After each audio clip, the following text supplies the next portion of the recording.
Welcome back. You're watching Sport on Prime. Now, the turmoil within the South African Sports Confederation and Olympic Committee shows little sign of abating. This week, SASCOC sacked CEO Tubby Reddy, along with two other high-ranking officials.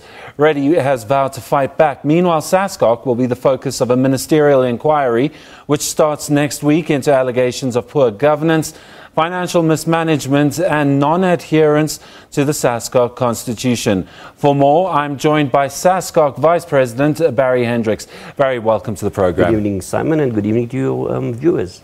Right, well, there's a lot going on at Olympic House, and it's been a long, expensive, protracted disciplinary and investigation against Tubby Reddy, but it doesn't seem to have shut the door on that particular chapter yet. Well, we don't want to shut any doors. Yeah. We followed a stringent and particular process since July last year, if not June.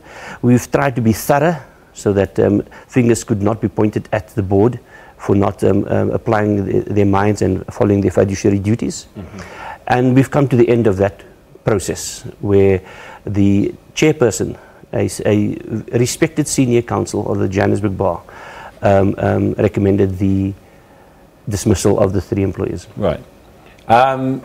Tubby Reddy, perhaps one case, the other two might have come as a shock, but Tubby's definitely saying he's going to appeal and he's going to come out and tell his side of the story. Are you confident that that will be contained from SASCOC's point of view, or is this going to drag on? No, it's part of everyone's right in South Africa to appeal, and in this case he'll appeal to the CCMA. We don't feel that he should not. He has his rights and he should do so. But what's happened? Because Tubby was Gideon's right-hand man for years, and now suddenly, is it a clash of personalities? Was it because Tubby challenged him for the presidency? There's a lot of speculation, you'll admit. No, it started with a sexual harassment case that we had to deal with, and things started to snowball from there. Right. Mr. Reddy decided to go to the media and to the minister. We felt that he should have done it as an internal process first, and that then snowballed into the investigation, the suspension, and now this final report. Right. On top of all this, you have a ministerial inquiry waiting on Monday at Ellis Park, because the Minister of Sport also wants questions about what's happening at Olympic House. He's also reading reports and rumours and media, and he now wants to get to the bottom of this. Is SASCOC's affairs in order? Are they ready for this inquiry? Well, we wouldn't have followed this long process, arduous process with the investigation and the results thereof. We are comfortable that the new board of SASCOC, elected in November in 2016, are applying their minds to turn the organization around, to make sure that it is an organization that can be great again, that the public and the business feel comfortable with doing business with. And the minister has his role to play in South African sport. Yeah. I must mention, though, we did write a letter to him to say that he has overstepped his boundaries, right, according to the South African Sports and Recreation Act, as well as the IOC Charter, and we await the response from his team in that regard. Okay, but right now you are prepared to go to an inquiry, or is it all hinging on what the response of the ministry will be? You see, we don't want to go into a situation where another law is being broken. Mm-hmm. So we are waiting for the minister's response, and we will then respond accordingly. So from SASCOC's point of view, how do you then tell the ministry and assure people that what's going on at Olympic House is all above board and there's nothing to be worried about? Yes. Well, this investigation has enough proof, and we have a huge file of evidence that corruption did take place. Against particular individuals? Yes. Or was it endemic to the... No, against individuals in this case. Right. If there's a case for other investigations to take place, we welcome it. Mm-hmm. But we'd like to follow our own policies and our own procedures and our own constitution in achieving that. What was the nature of the corruption? With regards to Mr. Reddy, Mr. Maraj and Jean Kelly? Yeah. Well, there was a whole host, from sexual harassment to using a friend for business deals, using service providers to renovate homes, and for me, this is probably the most critical thing, because the minister in part based his commission on this, and this is the false SS Griffith report. Right. We have actual proof from computers that the report was written on Gene Kelly's computer, and that formed the basis of the speculation of bugging and maladministration in SASCOC, which we've proven to be false. So Reddy's paranoia, or you guys are saying it's paranoia, but he's saying that, hang on, there was something not right. Where's the middle ground? How do we work this one out? SASCOC is made up of members, 76 sports confederations. Those members have a duty to instruct us to carry out our functions correctly. And the members weren't happy, is that correct as well? How many federations had come with complaints?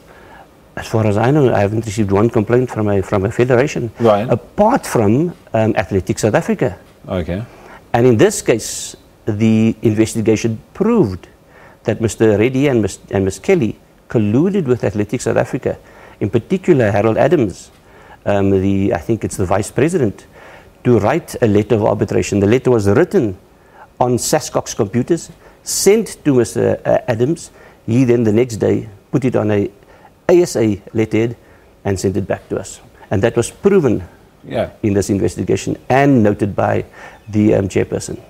Are you not worried that this is all making SASCOC look even murkier and more convoluted in their dealings, because there's a lot going on here, isn't there? It's sad, but it had to take place. We couldn't leave the situation as it was. Right. In order to correct a fault, you have to fix it. And we're in the process of doing that. We really want to see confidence being built up in this organization, and the only way is to make sure that the organization operates properly and within its own constitution as well. Do you feel that SASCOC has a good working relationship with the sports ministry? We've always had, as well as with the department, and we hope to keep that going. But there could be a stalemate now if you present your side of the argument and they say, but no, we still want you at the inquiry. That's fine. If the inquiry goes ahead and you guys aren't present, would that not also be potentially catastrophic?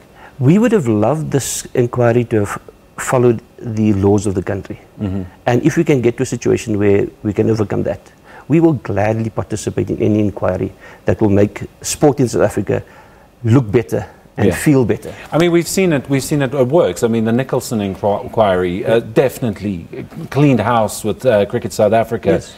Yes. You're not going to be there if you stick to your guns. There's not a matter of sticking to guns. We've raised a legal point with the minister.